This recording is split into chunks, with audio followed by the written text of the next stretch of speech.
Welcome back to ciLiving. There are far more than just books to be found at the Mount Zion District Library. Joining me with a fun activity to help add some personal flair to your space are Ashley and Stephanie. Thank you both so much for being here. Yeah, thanks for having us. All right, so you have made these, started these gorgeous rugs. So what is this program at the library? So this is going to be our adult program of the month. It's on August 28th from 5 to 7:30, and they will get a blank mat and they will get to paint it however they want. That is amazing. So are there inspiration? Are there things to trace? Because I was looking at these, and right before we came back from break, I asked you if these are freehanded or stenciled, and you actually have an art degree. So can you talk a little bit about how people would design them? So some people, you can use different stencils, or I've seen people use cookie cutters that you place it down and you stamp in it. When you paint these, it is more of a stamping motion rather than like a swiping motion. Okay. And I do recommend using a regular paintbrush over a sponge brush because a lot of that paint just kind of comes out of it.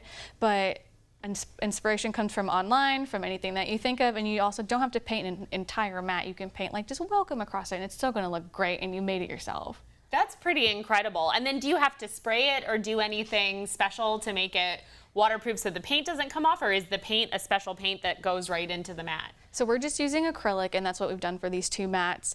There is clear Flex Seal that you can spray on top of it if you want it to last a little longer. I painted a very simple one several years ago, like 2017, and it's pretty faded, but you can kind of still see it. So it's just kind of your preference and how much foot traffic you actually get through where you're going to put it. Nice. And then Ashley, can you talk about some of the other programs and some of the other things that are offered at the library? I know you have like a whole digital collection as well, right? Yes, we do. We have quite a large digital collection, and we do a lot of programming. We just finished our summer reading program, and that was super fun. We had programs for patrons of all ages. Coming up, we've got this one in August. We also do bingo, which is very popular amongst our seniors. So we do that twice a month. We also have several book clubs. We have 3 right now. We've got one for romance books. We have one for just a regular traditional book club, which reads a variety of different genres. And then we have one called Hooks and Books, which is cozy mysteries, and we invite our patrons to bring their yarn crafts, so a crochet or knitting.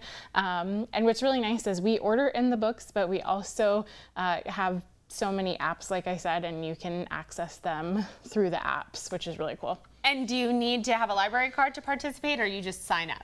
For our programs, you don't need a library card. We invite everyone, and you don't even have to be a Mount Zion resident. Okay. We welcome everyone. But for our apps, you do have to have a library card and have to have a Mount Zion library card. Gotcha. All right, Stephanie, can you help me put the finishing touches on these? You mentioned that there's a special motion, so how exactly, we're going to get a little tutorial of how to do this if for some reason you can't make it to the library to do it but wanted to try this at home. So I've got 3 different spots that we've left kind of blank.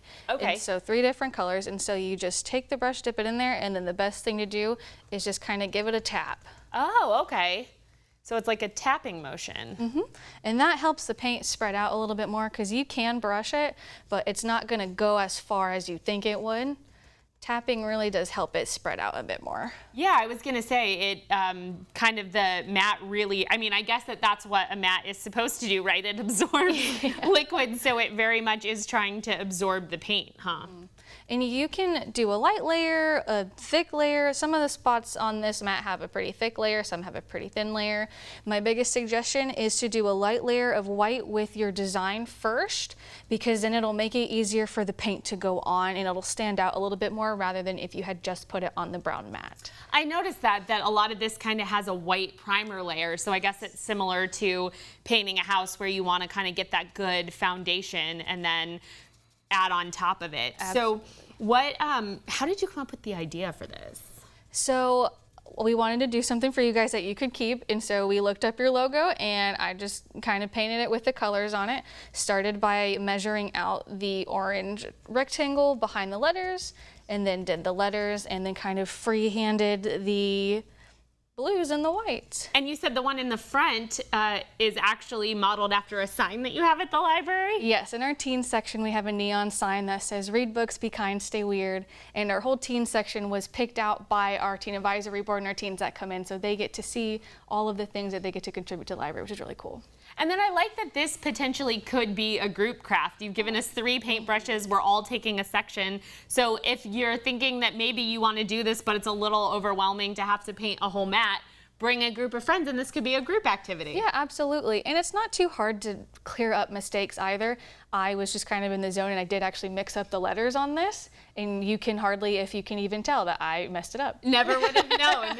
Well, thank you for sharing all the information about this. If you want to go and participate, you can visit their website and stick around because we have book recommendations. No visit from the library is complete without the book recommendations. So that and more is coming up when ciLiving returns.